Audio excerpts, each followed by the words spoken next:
First, let's begin with my all-time favorite, Halloween. The 1978 film, Halloween, was made on a shoestring budget of around $300,000.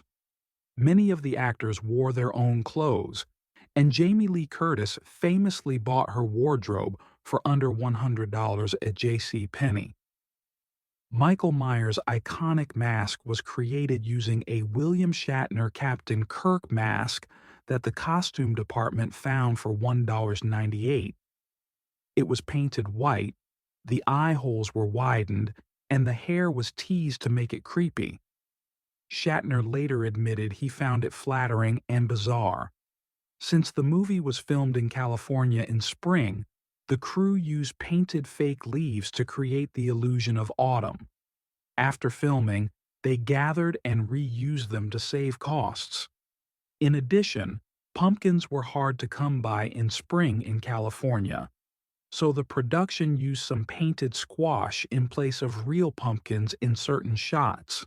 Nick Castle played Michael Myers, the Shape, in most scenes, but other crew members, including Deborah Hill, the co-writer and producer, stepped in for certain shots, like when Michael watches Laurie from behind the bushes.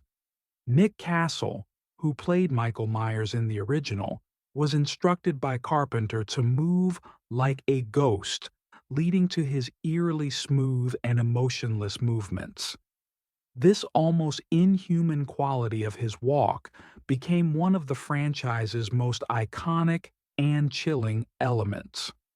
Michael Myers is silent in the franchise. John Carpenter not only directed the movie but also composed its iconic theme. The creepy piano riff was created in just 3 days and became one of the most recognizable pieces of film music in horror history. Alfred Hitchcock's Psycho and Howard Hawks' The Thing from Another World inspired Carpenter. Halloween was Jamie Lee Curtis's first film role.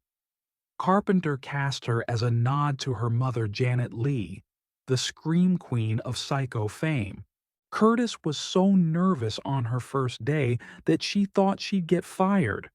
Carpenter once visited a psychiatric hospital where he encountered a young boy who had a blank, evil stare. This unsettling memory inspired Michael Myers' chilling demeanor. Despite its reputation as a slasher film, the original Halloween has very little blood. John Carpenter relied on suspense, creative camera work, and eerie music to terrify audiences. Okay, now let's switch it up and talk about A Nightmare on Elm Street of 1984. Wes Craven struggled to get the film made, with many studios turning it down.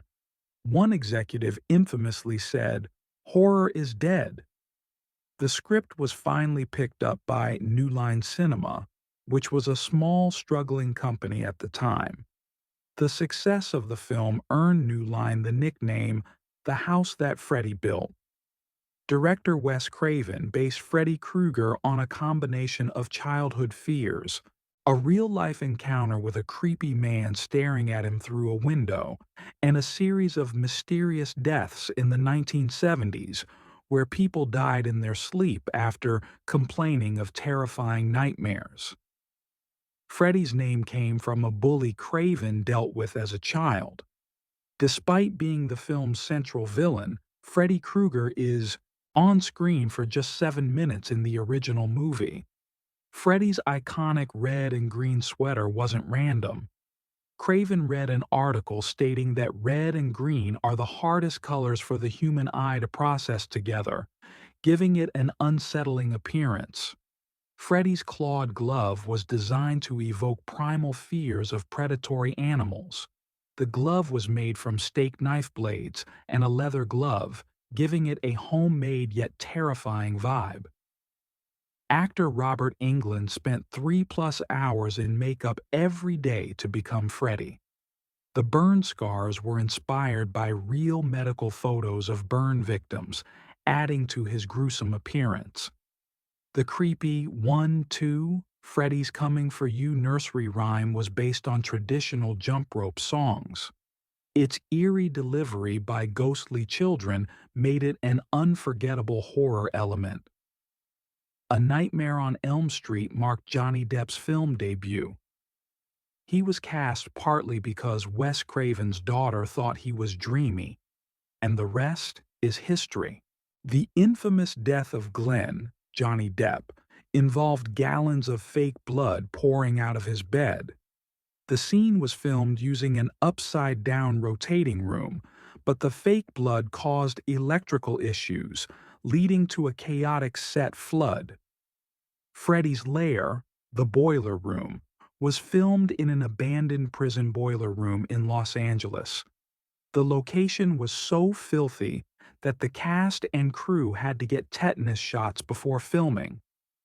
A Nightmare on Elm Street spawned 9 films, including sequels, a crossover, Freddy vs. Jason, and a remake in 2010. The franchise was a major financial success, grossing over $450 million worldwide.